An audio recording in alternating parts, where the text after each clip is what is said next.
Yere, welcome ladies and gentlemen. Kama kawaida, kama kawize, langu jina naitwa Mr. BOG. Kwa mara nyingine tena tunakutana kwenye kupiga mastori ya kwetu sisi ambayo ni amazing sana. Nadhani unaelewa kwamba hakuna siku ambayo mimi nimewahi kukuangusha wala kukudondosha. Bana, hii ni Tasam Digital TZ, kama kawaida, kama kawize. Yes, na hii ni Sanuka na Sanaa pamoja na zimevuja mtaani ya Tasam Digital TZ.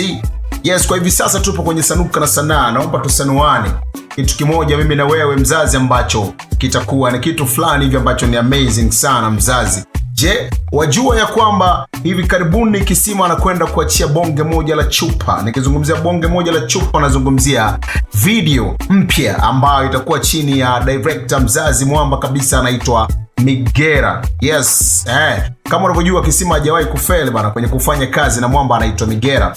Kila kitu kinakuwa kiko safi mzazi, au sio? Sasa bana, hivi karibuni tumeona kuna kipande fulani cha ngoma ambayo inaitwa Matumizi. Ni ngoma ya Kisima Nyanda Majabala. Kwa hiyo tumeona challenge sehemu nyingi ambayo imemake headline kwenye hususan kwenye kurasa za TikTok. Ukitembelea kwenye ukurasa wa TikTok wa MTC, ukitembelea kwenye ukurasa wa jamaa mmoja anaitwa Page, ukitembelea kwenye ukurasa wa Kisima the Artist, pia kwenye kurasa mbalimbali ambazo unaweza kupata taarifa kamili za kumhusu Kisima Nyanda Majabala. Bwana, tunapomzungumzia Kisima Nyanda Majabala, ni miongoni mwa wasanii ambao wana title kubwa na ni miongoni mwa wasanii ambao wanafanya muziki wa asili uweze kuishi katika kizazi na kizazi, hususan kwenye kabila la Kisukuma, au sio?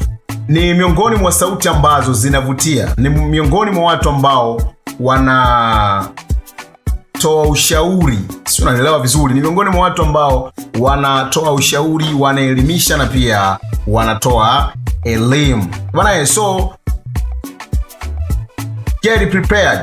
Wanasema bana, wewe jiandae kwa sababu kuna ujio mkali sana ambao unakuja wa video kali, video nzuri, ngoma kubwa kutoka kwa Kisima Nyanda Majabala. So wewe kama hujasubscribe kwenye YouTube channel ya kwetu, wewe fanya hivyo, fanya kusubscribe, kucomment, kulike pamoja na kushare. Na usisahau kutufollow kwenye kurasa zetu za TikTok kama Tasam Digital TZ, na usisahau kutufollow kwenye kurasa zetu za Facebook kama Tasam Digital TZ. Bana, mimi nakuachia neno moja tu, sawa? Wanakuambia shangaa uchelewe, na uchelewe lakini ufike kwa uhakika. Goodbye, shout out kwako wewe ambaye unazidi kutufuatilia sisi kama Tasam Digital TZ. Goodbye.